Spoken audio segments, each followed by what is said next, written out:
I heard footsteps behind me that matched mine a second too late. I stopped walking. They didn't. That was the first thing. The second came right after. Okay, my phone lost signal, but the screen stayed warm in my hand, like something was still using it. I didn't turn around. I don't know why. I just knew that if I did, I wouldn't like how quickly I'd recognize what was there. I grew up near the Appalachian Mountains, in a town that doesn't show up clearly on maps unless you zoom in too far. My family had lived there for generations. That's what my mother always said. Not a long time, not decades, generations, like it mattered. We weren't outdoorsy. We didn't hike for fun. We didn't camp, but we had rules. Some trails were fine. Others weren't forbidden. They just weren't acknowledged. If someone mentioned them, my father would redirect the conversation. If I pointed one out from the road, my mother would say, "That's not a trail," even when the sign was still standing. At the time, it didn't scare me. I thought it was just local superstition. I wish I'd paid attention to which rules never changed. The trail I was on that day didn't have a name, at least not one anyone used out loud. It branched off from a marked path I'd walked dozens of times as a kid. I only noticed it because the ground there was worn down in a way that suggested people did use it, not openly. I hesitated. Then I stepped onto it. The forest didn't change immediately. That's important. No sudden silence, no dramatic shift. Just a feeling that I'd stepped slightly off rhythm. About 10 minutes in, I realized something small but wrong. My footsteps sounded absorbed, like the ground was taking them instead of echoing them back. I slowed down, listened. That's when I heard the delayed steps behind me, matching my pace. Copying the pauses, I stopped again. They took one more step. I remember holding my breath because suddenly I wasn't sure which sound belonged to me anymore. I told myself it was an animal. That explanation felt thin, but I held on to it anyway. When I finally turned around, there was nothing there, just trees, caves, close together in a way that made it hard to tell distance. That should have been the end of it. It wasn't. As I walked back, I noticed scratches on a tree near the trail entrance. Not fresh, old, repeated, all at about shoulder height. Too deliberate to be random. That night, I told my mother where I'd gone. She didn't yell.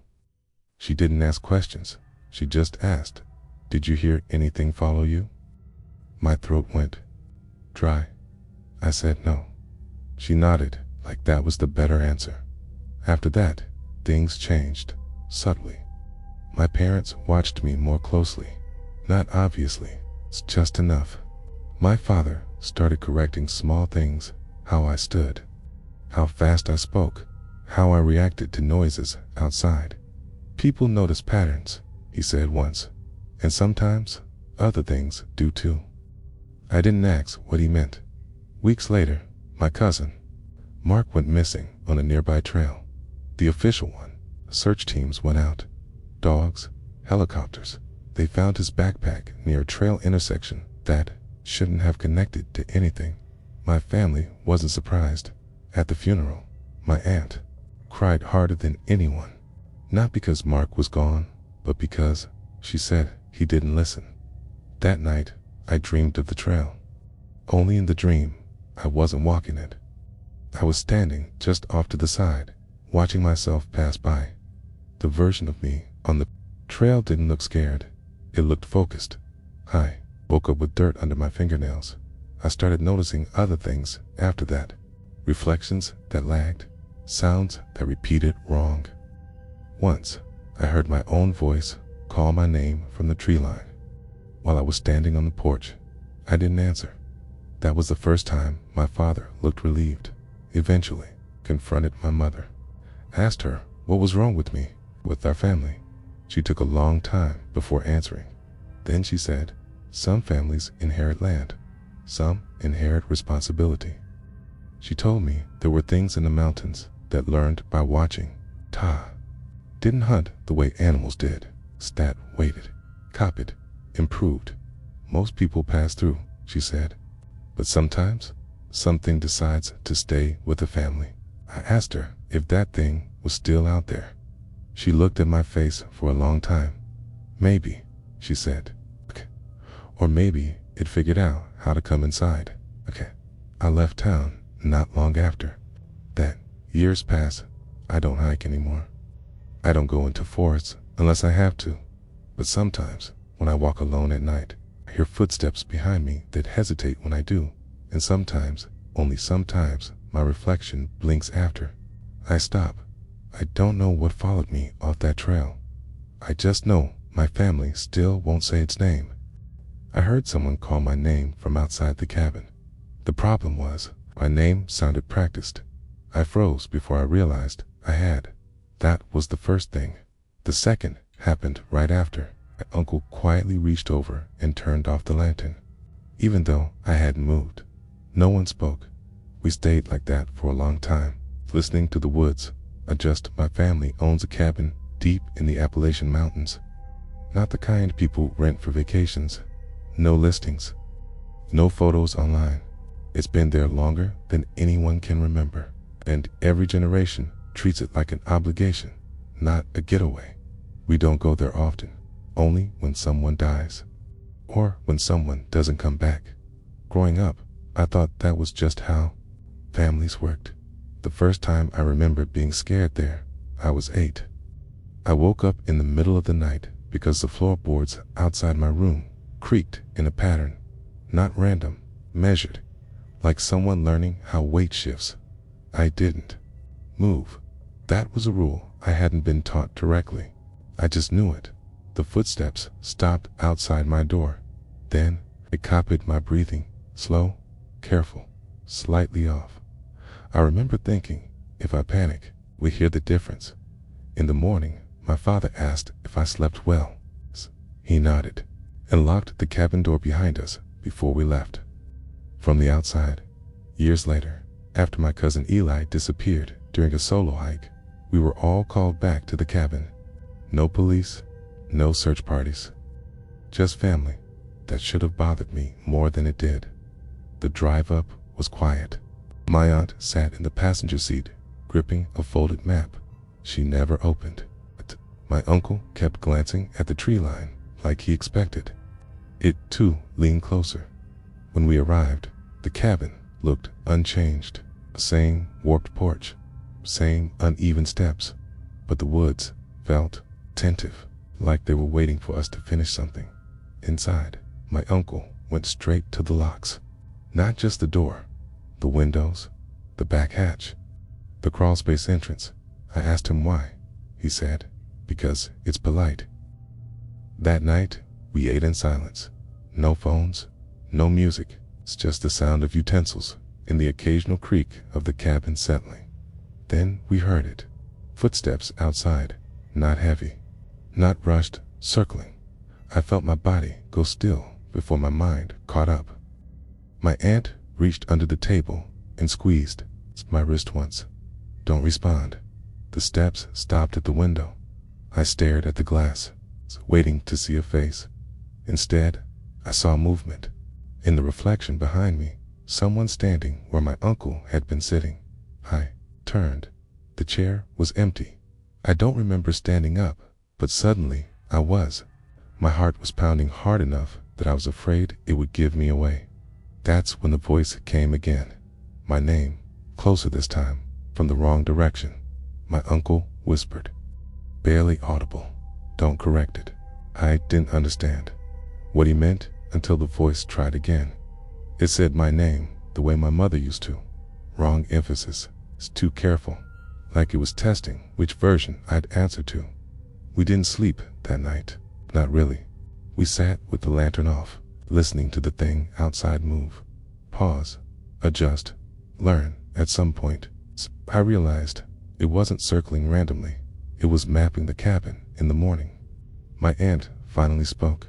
She told me this wasn't the first time something had followed a family member back from the mountains. She said the woods didn't always take people. Times They practiced with them. I asked, what happened to Eli? She hesitated. Then she said, he came back once. My stomach dropped. She explained that years ago, Eli had shown up at the cabin door 3 days after he'd gone missing. Clean.com. Smiling wrong. He knew everyone's names, remembered stories, but he didn't know when to stop talking. He answered questions too fast, my aunt said. Like he was afraid of silence. They locked him out. That was the rule. If someone comes back without being found, you don't let them in. I asked how they could be sure. My uncle finally looked at me. You can't, he said. You just decide. That afternoon, while checking the perimeter, I noticed something carved into the trees near the trailhead. Not symbols, names, family names, some scratched out, some carved deeper than the rest. Mine was there, not newer. My chest tightened. I told myself it didn't mean anything. That evening, the knocking started. Soft, patient. 3 taps, taps, pause, 3 taps again. I stayed still. Everyone did. Then the knocking shifted lower at the crawlspace door. I heard breathing, measured, familiar. I squeezed, my eyes shut. Then it spoke again, my voice perfect this time. I'm cold, it said. My uncle stood up. I grabbed his arm without thinking. He shook his head slowly. It's better if it learns limits, he whispered. We left the cabin at dawn, locked everything behind us. No one spoke during the drive down. Weeks later, I got a voicemail from an unknown number. Static, wind. Then a voice that sounded almost like mine said, "You forgot something." I deleted it, blocked the number. But sometimes, when I'm alone, I practice saying my own name out loud, just to make sure it still sounds right. I realized the voice knew my childhood nickname. I stopped breathing before I realized I had. That was the first thing. The second came right after, as my mother quietly reached over and closed the truck door. Even though we hadn't stopped, we stayed like that for a moment, engine running. No one speaking. The woods were too close. Not visually, emotionally, like they were leaning in. My family has lived along the Appalachian Mountains for generations. Not in one place, different towns, different properties, but always close enough that the forest never really left us there. Were rules growing up, unspoken ones. Don't whistle at night. Don't follow familiar voices off the trail. If someone calls your name from the trees, wait. No one ever explained why. The summer, everything changed. My grandfather died. Officially, it was heart failure. Quiet, in his sleep. But my mother insisted we bring him back home for burial. Home meant a small clearing near the ridge. No cemetery. It's land that had always belonged to us. The drive up was silent. My aunt stared straight ahead. My uncle kept checking the mirrors, like he expected someone to be sitting back there. I noticed something strange about the casket when we unloaded it. It felt lighter than it should have. Not empty, just incomplete. I didn't say anything. The service was short. No speeches, no prayers. It's dirt and finality. When it was over, my mother leaned close and whispered, "Don't stay after dark." Her voice shook. We didn't leave right away. My cousin Mark and I went to walk the trail we used to hike as kids. It looked the same. Felt wrong. The woods were quiet in a way that made my ears ring. Then we heard it. Someone laughing behind. Mark stopped walking. I felt my body lock up. The laugh was familiar. Too familiar. It sounded like my grandfather. Not sick. Not old. Younger. Mark whispered. That's not possible. The laugh came again. Closer than footsteps. Not crashing through brush. Placed carefully. I remembered the rule. Too late. Don't answer. Mark turned around. Grandpa called. The forest went still. Everything, even the wind. I grabbed his arm, but he pulled free. I heard you, the voice said. Wrong dot, to clear dot, too confident. Mark, took a step toward the sound. Then another. I didn't follow. I don't know why. Something in me refused. The voice shifted, changed tone. Now it sounded like me. "You're being rude," it said. "They're waiting." I ran. I didn't look back. When I reached the clearing, my family was already packing up. My mother took one look at my face and knew. She asked where Mark was. I didn't answer. We waited until dark. No Mark, no sound. Just the forest settling back into itself. We left without him. On the drive down, my aunt finally spoke. She said, "This happens sometimes. That the mountains don't always take people outright. Sometimes they practice, they learn." I asked why my grandfather's voice. She swallowed hard. Because he belonged to them longer than he belonged to us. That night, I couldn't sleep. Every time I closed my eyes, I heard footsteps pacing outside my window. Not random, familiar, measured. Then my phone buzzed. A message from Mark. Just one line. "I found something." The timestamp made my stomach drop. It was sent from a location deep in the woods. I didn't reply. The next morning, my mother burned my grandfather's old journals. She didn't read them, just fed them to the fire and watched until nothing was left. I asked her why. She said, "Because once you read something, it remembers you." Weeks passed. No police report. Okay. No missing posters. The family treated it like an illness that ran its course. Then, one night, I heard someone outside my house. Not knocking, standing, breathing. I stayed in bed, staring at the ceiling, counting my breaths the way my grandfather taught me when I was little, slow, even, invisible. The breathing outside matched mine perfectly. A voice whispered my name correctly. This time, I didn't answer. I still dance single quotes, but sometimes when I visit my family, they watch me closely, like they're checking something, like they're waiting to see if I still sound right. I don't know what the Appalachian Mountains take from families like mine. I don't know if it's people, or voices, or just patterns. But I know this: when something sounds like you, knows what you know, and waits for the right moment to speak. Maybe the danger isn't following it. Maybe it's answering. And maybe the reason some stories never get told is because the mountains are still listening.